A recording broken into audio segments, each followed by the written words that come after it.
ɗan uwa, yau muke gabatar da darasi na biyu daga haƙoƙin annabawa wanda muke kai.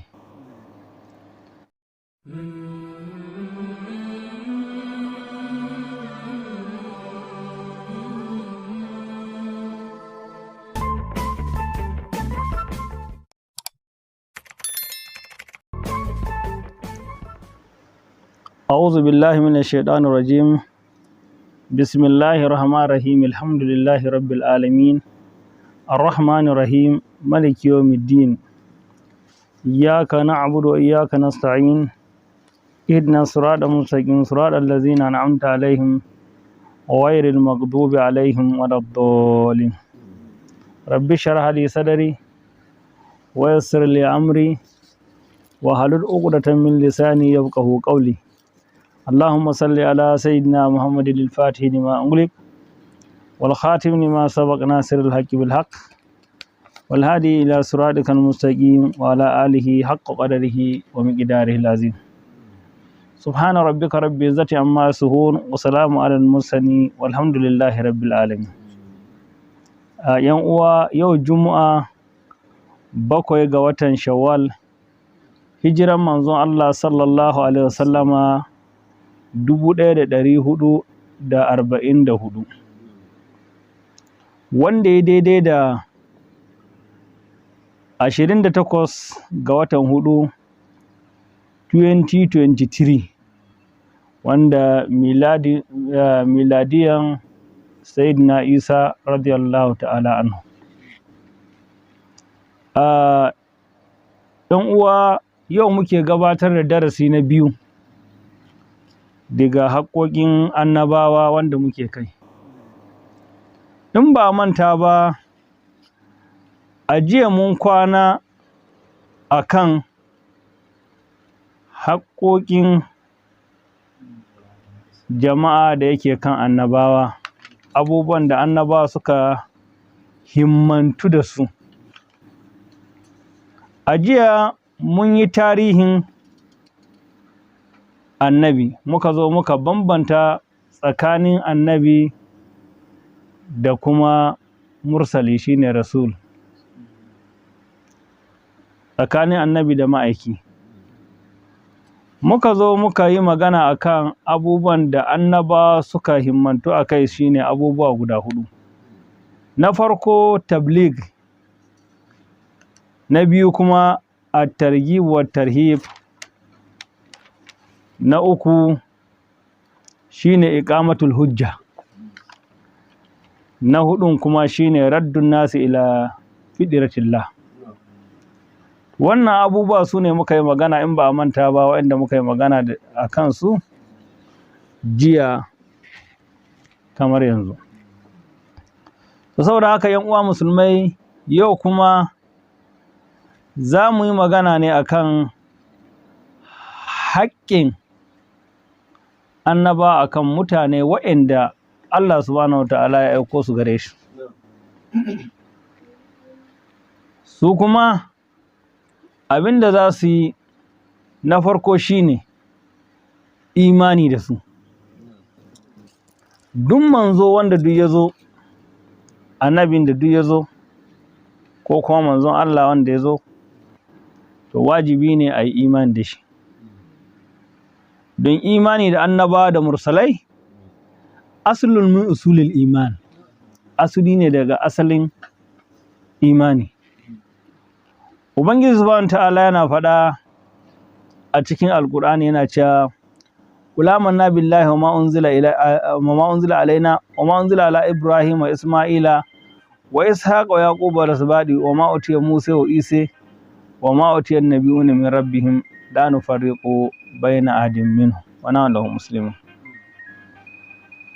Wani subhanahu ta'ala yake cewa qul ya rasulullahi, ka ce mu kan amanna billahi, mu mun imani da Allah, wa ma unzila alaina, ko mun imani da abin da aka sauko gare mu shine alqur'ani, wa ma unzila ala ibrahim wa isma'ila wa ishaqa wa yaquba wal asbadi, da abin da aka sauko wa annabi ibrahim alayhi salam da isma'il da ishaqa da yaqub da lasbada, wa ma utiya musa wa isa, kuma mun yi imani da abin da aka baiwa annabi Musa da abin da aka baiwa annabi Isa duka gabaki ɗaya mun imani da su.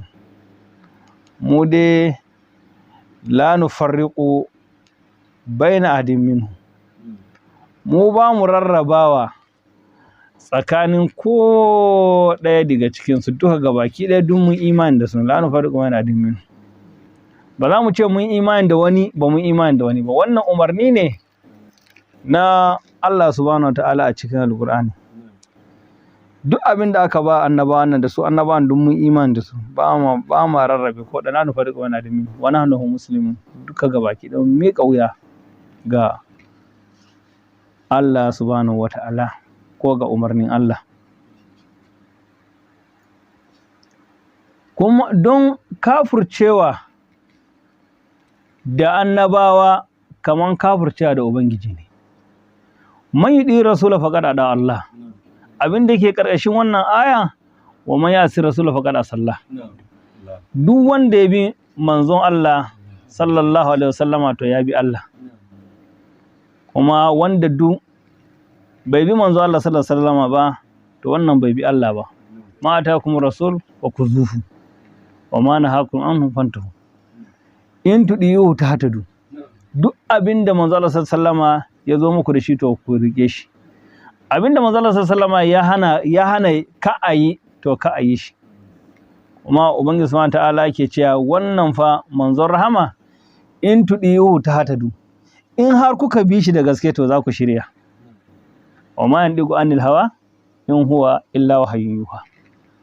Shi manzo Allah sallallahu alaihi wasallam baya furuci akan son zuciya, a'a, duk abin da kaje ya faɗa to wahayi ne aka yi masa. Saboda haka a wata aya Ubangiji subhanahu ta'ala ke cewa wa man yakfur billahi wa malaikatihi wa kutubihi wa rusulihi wal yawmil akhir faqad dalla dalalan ba'ida. Duk wanda ya kafircewa Allah ko ya kafircewa mala'ikunsa ko kuma littattafai ko kuma manzanninsa wal yawmil akhir da ranan ƙarshe faqad dalla dalalan ba'ida. Wannan kowaye ne ya bata kuma manisancin bata. Ubangiji subhanahu ta'ala yana cewa innal ladzina yakfuruna billahi wa rusulihi wa yuriduna an yufariqu baina Allahi wa rusulihi wa yaquluna nu'minu bi ba'din wa nakfuru bi ba'din wa yuriduna an yattakhidhu baina dhalika sabila ulaika humul kafiruna haqqan. Duk wa'anda suke kafircewa da Allah da kuma manzannin Allah, wa yuriduna an yufarriqu baina Allahi wa rusulihi, kuma suna nufin su rarraba tsakanin Allah da manzanninsa. Wai riduna an yi farko bayan Allah wa rusulihim, suna nufin su rarraba tsakanin Allah da manzanninsa. Wai kuluna numinu da arin, suna cewa sun yi imani da wasu ba su yi imani da wasu ba. Ba kamar yadda shi alqur'ani umarne mu qul amanna billahi ma unzila ilaina wa unzila ila ibrahim, gabaki ɗaya kowa ya imani da shi. To yuriduna an yufariqu baina Allahi wa rasulihi, suna neman su raba tsakanin Allah da manzanninsa. Kuma wa yaqulu nu'minu bi ba'din wa nakfuru bi ba'din, suna cewa sun yi imani da wani abu su yi imani da wani abu, ko sun yi imani da wani manzo ba su yi imani da wani manzo ba. Wa yuriduna an takizu baina zalika sabila, suna neman su rike wani tafarki tsakanin haka nan. Ubangiji subhanahu wa ta'ala ya ce ulaika humul kafiruna haqqan, wa'annan su ne kafurai, tatattun kafurai na gaskiya. Anan Imamul Qurtubi rahimahullahu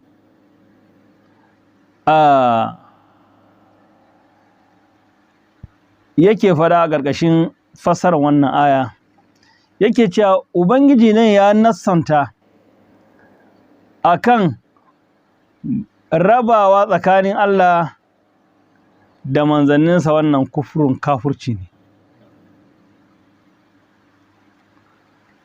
Kuma duk wanda ya nemi ya raba, wannan ya kasance kafiri, saboda Allah subhanahu ta'ala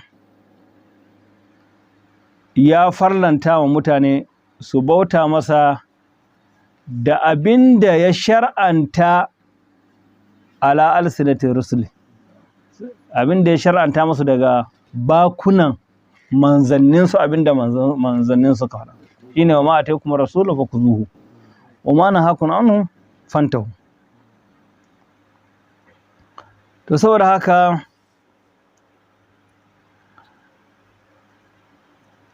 haka shi yasa duk wanda ya nemi ya kafurta da wani daga cikin manzannin, to wannan wanda duk ya nemi bai imani da wani daga cikin manzannin, to wannan kafiri ne.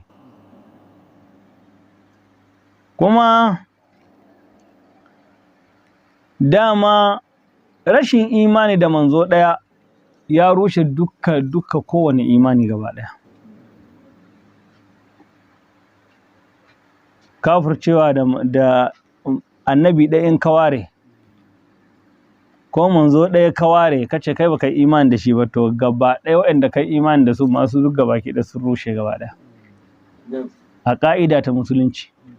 Shi yasa ke ganin musulmai sun imani da annabi Musa, sun imani da annabi Isa, sun imani da annabi Muhammadu sallallahu alaihi wasallam, sun imani da dukkan annabawa gabaki ɗaya. Ba za ka taɓa jin wani musulmi ya tsaya ya ce bari ya zagi annabin wani waɗansu mutane ba. Ba za ka taɓa samun haka ba. Saboda me yasa? Saboda in har ya nufi zai zagi annabin wasu, misali mutum ya ce bari ya faɗi mugun kalma ga annabi Isa alaihi salam, to musulmai su da kansu za su ɗauki mataki a kan shi kamin ma kiristoci su yi magana. Ha kuma duk musulmi da ya ce zai yi wani ɓatanci ga annabi Musa alaihi salam, to musulman su za su fara ɗaukan mataki a kan shi, don su sun imani ga dukkan kowane irin manzo. Wannan addini ne wanda duk gaba ɗaya an yi imani da kowane manzo. Kamar yadda muka faɗa, kafircewa da annabi ɗaya kamar duk gaba ɗaya an ƙaryata sauran annabawan ne gaba ɗaya. Wani zuwa ta'ala yana cewa kazzaba qaumi nuhin al-mursalin, mutane annabi Nuhu sun ƙaryata ma'aika gaba ɗaya. A wata aya Ubangiji subhanahu ta'ala ke kazzaba adun al-mursalin, adawa sun ƙaryata ma'aika gabaki ɗaya. Amma in ka duba a kowace al'umma nan ta ƙaryata annabinta ne kawai shi kaɗai ta ƙaryata, amma aya ta zo ta tabbatar da cewa sun ƙaryata ma'aika gabaki ɗaya. Saboda me yasa? Saboda sun ƙaryata annabinsu, to kamar sun ƙaryata ma'aika ne gabaki ɗaya. Daga nan za ka gane in dai mutum ya ce zai ware annabi ɗaya, to imaninsa ba zai zama daidai ba. Saboda me yasa?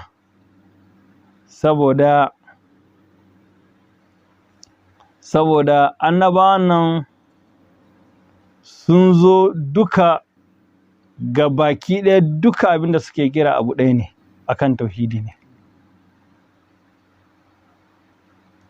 Duka akan tauhidi ne, kuma Allah ɗaya ake bauta ma, kuma addini ɗaya duka, kowa dai yana kira akan a kaɗaita Allah ne, kuma wanda ya aiko su ɗaya ne, Ubangiji. Saboda haka dole ne mutum ya imani da su gabaki ɗaya. Shi yasa Ubangiji subhanahu ta'ala ce duk wanda ya nemi ya yi imani da wani bai yi imani da wani ba, innal ladzina yakfuruna billahi wa rasulihi wa yuriduna an yafarriqu baina Allahi wa rasulihi wa yaquluna nu'minu bi ba'din wa nakfuru bi ba'din wa yuriduna an takizu baina zalika sabila. Ubangiji ya ce ulaika humul kafirun haqqan, wa innan sune tatattun kafirai. To anan Yahudawa su sun imani da annabinsu, sun imani da annabi Musa kenan, amma ba su yi imani da annabi Isa alaihi salam ba su yi kuma imani da annabi Muhammadu sallallahu alaihi wasallam ba. Nasarawa su kuma sun imani da annabi Musa, sun imani da annabinsu annabi Isa, amma ba su yi imani da annabi Muhammadu sallallahu alaihi wasallam ba. Kuma annabi Muhammadu sallallahu alaihi wasallam shine cikamakin annabawa gabaki daya. Kuma ma'aikan na haka suka jero. To saboda haka su ko musulmai sun imani da dukkan annabawan gabaki daya. Wani hadisi manzo Allah sallallahu alaihi wasallam yake cewa misali na, wai misalin shi kenan, da misalin annabawa da suka wuce, kamar misalin mutum ne yana gini, ya ɗauko gininsa ya kyautata ya yi mai kyau, sai bar wani wuri guda ɗaya, bulok ɗaya ba a sa ba. To, mutane in suka biyo suka ga gini ya yi kyau amma kuma ga wurin bulok ɗaya ba a sa ba, sai mutane suna mamaki ya aka yi ba a sa wannan bulok, ai da an sa da ginin ai da ya yi kyau ai. Ya ce to ni ne wannan bulok ɗaya da ba a sa ba, in dai ba a sa wannan bulok ba to ginin bai yi ba, gini bai yi kyau ba. Saboda haka shi manzo Allah sallallahu alaihi wasallama shine cikamakin annabawa. In kai imani da annabawan gabaki ɗaya ka zo ka sa manzo Allah sallallahu alaihi wasallama kai imani da shi, to shikenan ka cika ginin ka na imani gaba ɗaya. In ko ka ware ɗaya ko kuma ka ware manzo Allah sallallahu alaihi wasallama, to ginin ka bai cika ba har abada, ginin ka yana nan dai yadda yake bai cika ba. Amma in ka riga ka sa shi, to shikenan ginin ka ya cika, saboda shine cikamakin annabawa. Ba wanda zai sake zuwa ya ce shi annabi ne. Wanda duk ya zo ya ce shi annabi ne bayan manzo Allah sallallahu alaihi wasallama, to wannan makaryaci ne. Wanda ya gasganta shi kuma ya yadda akan cewa lalle annabi ne, to shi kuma ya kafurta. Saboda manzo Allah sallallahu alaihi wasallama shine na ƙarshe. Saboda haka imani da annabawa wajibi ne, wajibi ne. Imani da annabawa wajibi ne, shine farko kenan. Number one shine imani da su. Su annabawa in sun zo dole ne a yi imani da su. Na biyu kuma imani da mu'jizatihim, al-imanu bi mu'jizatihim, imani da mu'jizojinsu da suke zuwa da shi. Dole ne in ka imani da annabawa ka yi imani da mu'jizojinsu.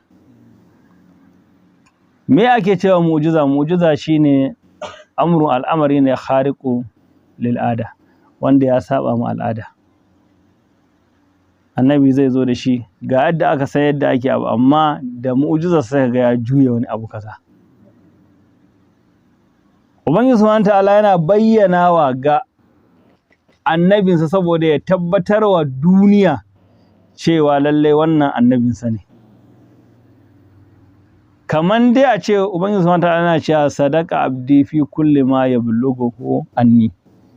Bawana yayi gaskiya duk abin da ya isar yake isarwa gare ni, wannan gaskiya ne, gaskiya ne. Shine sai kaga mu'jizoji suna bayyana gare shi. To dole ne mutane su yi imani da annaba, sannan su yi imani da mu'jizojinsu. Mu'jizojinsu dai suna nan kaman misali naqatu Salih, taguwan annabi Salih alaihi salam, da wuta ta annabi Ibrahim da Ubangiji subhanahu ta'ala ya ce qulna ya naru kuni bardan wa salamu ala Ibrahim. Da kuma sanda ta annabi Musa alaihi salam, da kuma kaman rayar da matattu da annabi Isa alaihi salam ya zo yana yi, wa ihyal mauta bi idhnillah, urul laka ma huwa al-labrasu ihyal mauta bi idhnillah wa nabiyukum ma takulu ma tadhkiru fi buyutikum inna fi dhalika la'atan lakum in kuntum mu'minin. To wayannan duka abubuwa na khariqul ada, dole duk mutum ya imani da su, sun fito daga Allah ne, ya yadda da su. Haka kuma kaman kecewan wata da ya tsage ga manzon Allah sallallahu alaihi wasallam, da kuma ruwa da suka bubbuga yanda ka san famfo a yatsun manzon Allah sallallahu alaihi wasallam. To duk wannan dole ne, wajibi ne mutum ya imani da su, ya san kuma tabbas kuma gaskiya ne. Da kuma inda manzo Allah sallallahu alaihi wasallam yake addu'a abinci kaɗan ya ishi mutane da yawa, da kuma inda duwar watsu suke yi ma manzo Allah sallallahu alaihi magana da suke yin sallama gare shi, duk wa'annan mutum ya tabbatar dai da lalle ya imani da su. Suna nan dai mu'jizojin manzo Allah sallallahu alaihi la tu'addu wa la tuhsa. Ba zai yi mutum ya ƙididdiga su ba duk yadda ya kai. Shi yasa maulanmu Shehu Abubakar Basullube yake cewa ayatuhu fa qalliha sibha karamli aw kalma'i fil bahari. Yace ayoyin manzo Allah sallallahu alaihi wasallam mu'jizojinsa faqat li hasibiha, sun wuce mutum da yace zai irga su. Karamli su tankar yashi ne, waye sai zauna yana ta irga yashi. Aukal ma'i fil bahari, ko kuma kaman teku ne, kamar ruwan teku ne, waye sai ya kididdiga digon ruwan teku, ba zai yi ba. Ya man yaqumu bi adiyatihi man za yaki lul ma'i fil bahari. Yace ya man yaqumu bi adiyatihi, ya kai wanda zai tsaya na ta kawo mu'jizojin manzo Allah sallallahu alaihi wasallam. Kwanaki wasu lokaci na yi mamakin wani malami, wai yana ba da bayani sai yake ce ai in dai mu'jizojin manzo Allah kan da wuya wani malami ya faɗi abin da mu kawo ba, saboda haka yanzu sai dai mu shiga wani bangare ko na yaƙoƙin shi ko na wani abu, amma mu'jizojin manzo Allah kan ba wanda mu kawo. Ce wannan ya jahilci mu'jizojin manzo Allah sallallahu alaihi wasallam. Ai su faqal li hasibiha karramul awkal ma'i fil bahari, ya man yaqumu bi adiyati man za kilul ma'i fil bahari. Yace ya kai mai tsayuwa akan sai ya ƙididdike ayoyin manzo Allah sallallahu alaihi wasallam uzojinsa. Man za kilul ma'i fil bahari, wa zai iya auna abin ruwa cikin irin teku, zai yi ba. Saboda haka manzo Allah sallallahu alaihi wasallam ayoyinsa mu'jizojinsa la tu'addu wa la tuhsa, suna nan ba su da iyaka. Kamar nan yadda ya faɗa cewa irin duwar watsu da suke manzo Allah sallallahu alaihi wasallam. Manzo Allah sallallahu alaihi shi da kansa yana faɗa, yana cewa wani hadisi yake cewa wallahi na san wani dutse wanda yana yin sallama a gare ni a garin Makka, wanda yana sallama a gare ni tun kamin a aiko ni, kuma yanzu haka na san shi yana nan. Sayyidina Aliyu karamallahu wajahu yake cewa wata ran mun fita da manzo Allah sallallahu a garin Makka, muka fita yawo da shi. Yace wallahi ba mu tunkaro ko dutse ko itace ko wani tudun ƙasa, kowane irin abu muka tunkaro sai ya ce assalamu alaika ya rasulullah. Kuma hadisin Abu Hurairah yake cewa manzo Allah sallallahu alaihi wasallama in zai ci abinci, yana ci abinci yana ɗaukar loma, zaka ji wannan loma tana tasbihi, da kuma tsakonkuni suna tasbihi a hannun manzon Allah sallallahu alaihi wasallama. To ga sunan dai barkatai. Wata ran manzo Allah sallallahu alaihi wasallama yana tare da Ja'far, suna jin kishirwa sai suka biyo wajen wani dutse. Manzo sallallahu alaihi ce Ja'far ka je dutsen can ka ce masa manzo Allah sallallahu alaihi yana gaishe shi, sannan ka ce masa in yana da ruwa ya baka ka sha. Ja'far ya tafi ya je ya yi sallama ga dutse, dutse ya karɓa mishi. Ya ce masa marhaban bika ya Rasulallah. Ya ce sannunka da zuwa, maraba da kai ya kai manzon Allah. Ya ce to manzon Allah sallallahu alaihi wasallama ya aike ni gare ka. Ya ce me ya aike ka? Ya ce in kana da ruwa ka bani in sha. Ya ce Allahu akbar. Ka ce ma manzon Allah sallallahu alaihi wasallama tun lokacin da aka sauko da ayan waquduhan nasu wal hijara, makamacin wuta ai mutane ne da duwar watsu. Ya ce daga nan na yi kuka duk na zudda duk abin da za a ce ruwa a jikina gaba ɗaya duk na zudda.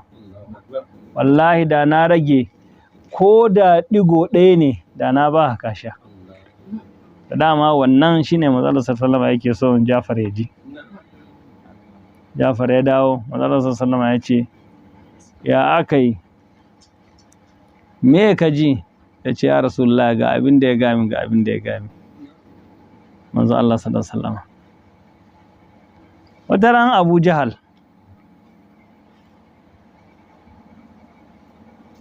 yana zaune sai shaidan ya zo mishi, ya ce mishi ka ɗauki wannan gunkin ka kai shi gaban manzo Allah sallallahu alaihi wasallam, za ka ji abin da zai faranta maka rai. Da ya ɗauki gunkin ya kai gaban manzo Allah sallallahu alaihi wasallam, ya ce wannan shine wanda ake ce ma wai ne, ake ce ma wai ne, ga shi ga abin da yana zagin ku, yana wawantar da mu, yana faɗa mu kaza, yana cewa ku ba alloli ba ne, yana ce kaza, yana cewa kaza, kuma kun gaza yi mishi komai, ba ku ɗauki mataki a kan shi ba. Sai shaidan aljani sai shiga gunki, yana ta gaggaya manzo Allah sallallahu alaihi wasallam maganganu marasa daɗi, sai mun maka kaza, sai mun maka kaza, sai mun maka kaza, sai mun maka kaza.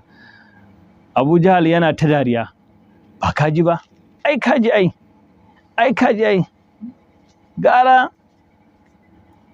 gara ka ji ka nisanta, ba ka ji ma kunnenka ba, ai ka ji ma kunnenka. To manzo sallama ransa ya ɓaci, sai ya tashi ya tafi. Da ya tashi ya tafi ya shiga gida, can sai ga wani ya ƙwanƙwasa masa. Manzo sallama ya ce waye ne? Ya ce ni aljani ne daga ƙasa ta 7. Ya ce me yake tafiye da kai? Ya ce lokacin da wannan aljani da ya shiga gunki ya maka wannan rashin kunya, Jibrilu ya kira ni akan in kawo ɗauki. Yanzu duk abin da kake so zan iya maka, ka umarne ni kawai duk abin da kake so zan yi maka. Manzo sallama ke cewa me ne ƙarfinka? Ya ce ƙarfina zan iya in haɗa duwar watsun nan gabaki ɗaya in dagargaza su a lokaci ɗaya. Manzo Allah sallallahu alaihi wasallam ya ce na ji ƙarfinka, ka je, ni Allah shi zai isa min. Sai manzo sallallahu alaihi ya ce ya Rasulullah ka sake komawa a can wajen gunkin, yanzu wancan aljannin da ya shiga ya maka wannan manganu mun halakar da shi, yanzu muminin aljani ya shiga. Manzo Allah sallallahu alaihi wasallam daga ya tunkaro wurin, sai gunki yana ta ashhadu an la ilaha illallah wa anna muhammadur rasulullah, yana faɗin ai mun shaida babu sarki abin bauta da gaskiya sai Allah, kuma Muhammadu manzonsa ne, kuma gaskiya tana ga annabi Muhammadu sallallahu alaihi wasallama, kuma mu gumaka ne, ba ma amfanarwa ba ma iya cutarwa. Shine Abu Jahal ransa ya ɓaci, ya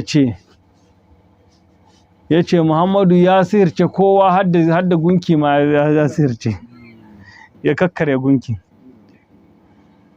To maimakon ya imani, amma Ubangiji subhanahu ta'ala yana cewa walan tughni layatu wan nuzur an qaumin la yu'minu. Duk mutumin da Ubangiji subhanahu ta'ala bai nufi imaninsa ba, to kowane irin aya ya gani ba zai imani ba. Wani subhanahu ta'ala ke cewa sa'asrifu anatiyal ladina yatakabbaruna fil ardi bighairi alhaq wa in yaraw kulla ayatin la yu'minu biha wa in yaraw sabila rushd la yattakhidhuhu sabila wa in yaraw sabila al-ghayy yattakhidhuhu sabila zalika bi annahum kazzabu bi ayatina wa kanu anha ghafilin. Haka dai duk wanda suka yi girman kai ba su yi imani da ayoyin Ubangiji ba, Ubangiji zai juya musu ya juya musu, ba za su iya gane ayoyin ubangiji ba. wa in yaraw kullu ayatin la yu'minu biha, kowane irin aya so gani ba za su yi imani da ita ba. wa in yaraw sabila rushdi la takizu sabila, in so ga a hanya na shirya ba za su abin nan, ba za su yi ba. haka dai ubangiji subhanahu ta'ala yake cewa wa may yuridillahu fitnatahu wa lam tamlika lahu min allahi shay'an ulaika allazina lam yuridillahu an yudhhira qulubahum lahum fid dunya khizyun wa lahum fil akhirati azabun azim. duk wanda ubangiji subhanahu ta'ala bai niyan shirar da shi ba, Allah subhanahu ta'ala bai niyan shirar da shi ba, to wannan fa babu abinda za ka kawo masa abinda har zai zama masa hanyar shirya. Ko me ka kawo masa sai dai ya ƙara nisanta kawai. in ba haka ba, manzo Allah sallallahu alaihi wasallama ya nuna mu'ujizoji da dama da ya kamata a ce a kafiran Makka gaba ɗaya sun imani, amma ina. wata ran manzo Allah sallallahu alaihi wasallama ya zaune da sahabbansa, sai wata mace ta biyo, kuma matar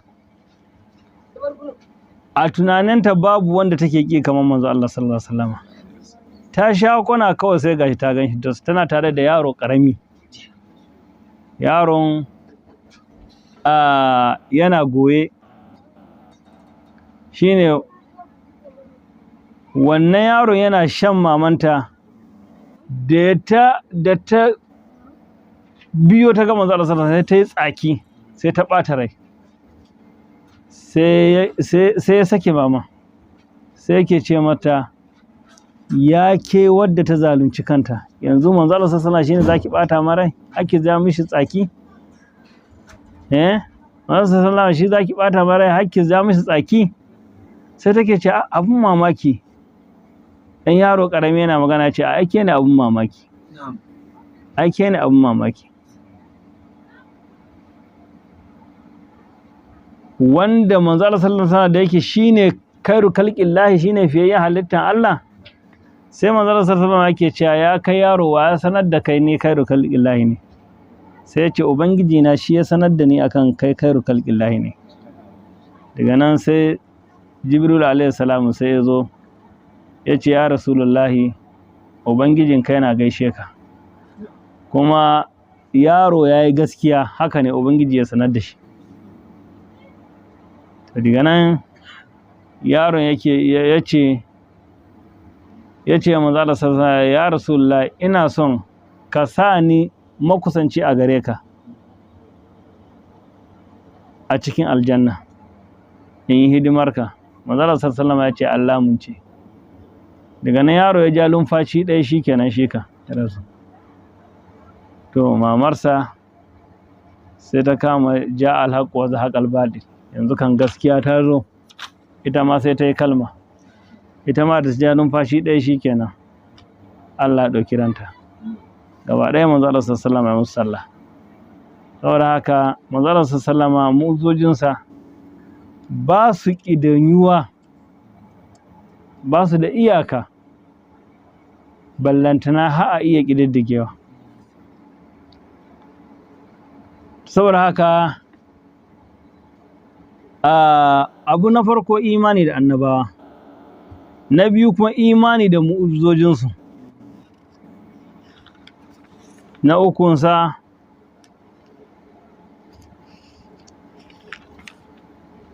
na ukunsa shine itikadu bi ismatin, mutum ya kudurta cewa su masumai ne, annabawa masumai ne. mutum ya kudurta cewa lalle annabawa su masumai ne. wannan na ukun kenan.